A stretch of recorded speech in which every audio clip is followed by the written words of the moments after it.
All right, now that these have climbed the paper quite a ways, I'm stopping this because this one has gotten very close to the tape, and I'm concerned that the tape might interfere with how the solvent flows. So I'm going to lift this very carefully straight out of the solvent.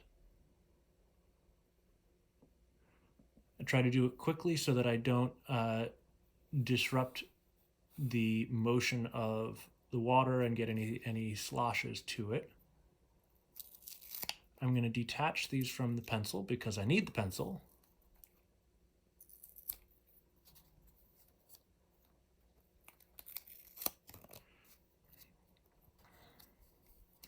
And there's a few things that we want to mark here. First, we need to mark where the solvent front is. And the reason we want to mark all of this right away is because as we sit here, things will continue to move. So I'm marking where the solvent front is. This one kind of did this weird blobby thing, but I'm going to mark roughly where the purple color lies.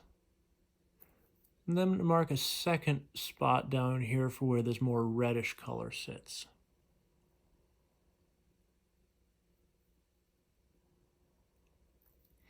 I have to do this carefully because I don't want to rip the paper as I work with it. That would spoil the whole thing. And then on this one, again, we'll mark the solvent front.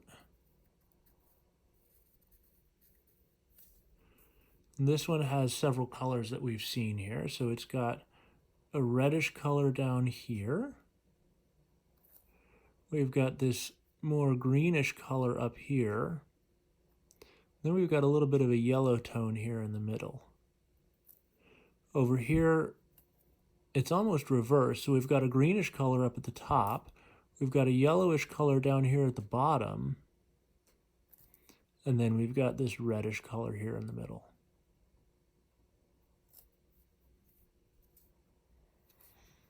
All right.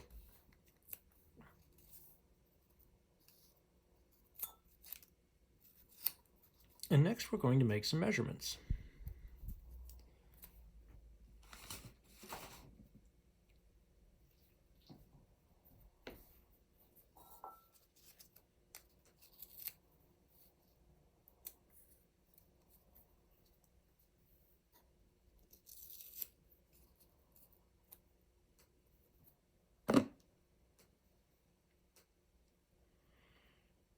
Now, I'm super high tech and I forgot to grab a centimeter ruler, but as it turns out, there's an app for that.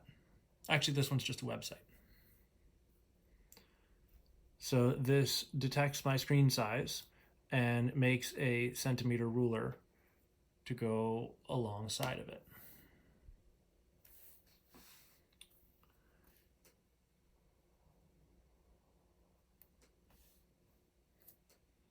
So the disadvantage of this, actually I'm going to shift this a little bit.